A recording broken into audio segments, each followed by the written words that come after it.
In Stockholm, there is a metro station called Kungsträdgården metro station. It is one of the strangest stations in the entire Stockholm metro. The walls look like raw cave rock, the ceiling is uneven, and fragments of old statues and columns stand between the platforms. Many people think it was designed that way, but workers say the truth is simpler. When the station was being built in the 1970s, engineers kept breaking into underground cavities. The rock below the city was unstable, full of empty spaces no one expected to find. During one excavation, the drilling machine suddenly broke through into a tunnel. Not a natural cave, a man-made tunnel. Inside were old electrical cables, wooden benches along the wall, and something that looked very much like the beginning of a subway platform. At the far end of the tunnel, someone had painted a map of the metro system. But on that map, there was a station that did not exist. The tunnel was sealed with concrete, and the project continued. Officially, it was called a construction mistake.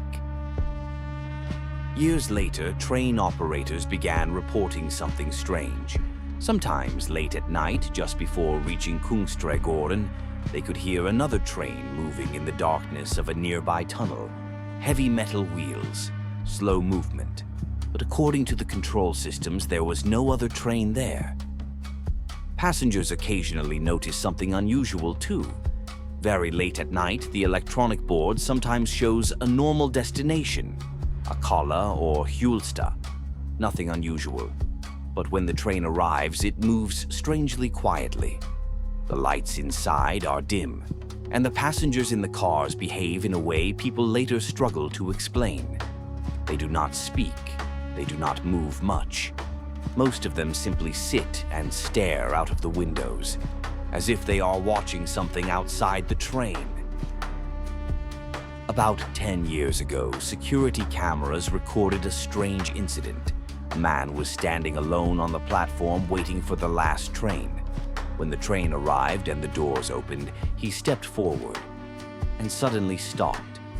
He stared inside the car for several seconds, then slowly stepped back.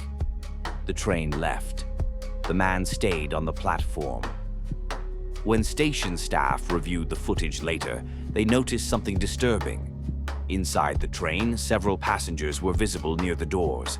The camera zoom showed their faces. At least 2 of them matched photos from missing persons reports. People who had disappeared in the city months earlier. People who had last been seen entering the metro system. The man who refused to board that train started returning to the station almost every night. He told employees strange things. Sometimes he said he could hear a train approaching long before it appeared on the display boards.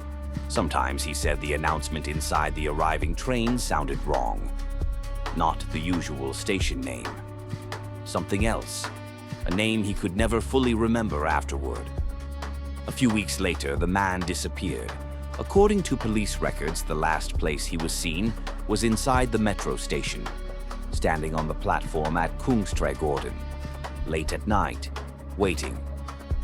After that, metro employees started paying closer attention to the security recordings. Every once in a while, something strange appeared on the footage. A train passing through a tunnel that should have been empty, and in the windows, faces. Some of them were later recognized, people who had been reported missing in the city. People whose last known location had been the metro. There is now an unofficial rule among some late-night workers in the system. If a train arrives too quietly at Kungsträdgården after midnight, it might be better to wait for the next one, because sometimes the destination on the board says Akalla, sometimes it says Hjulsta, but the announcement inside the train says something else.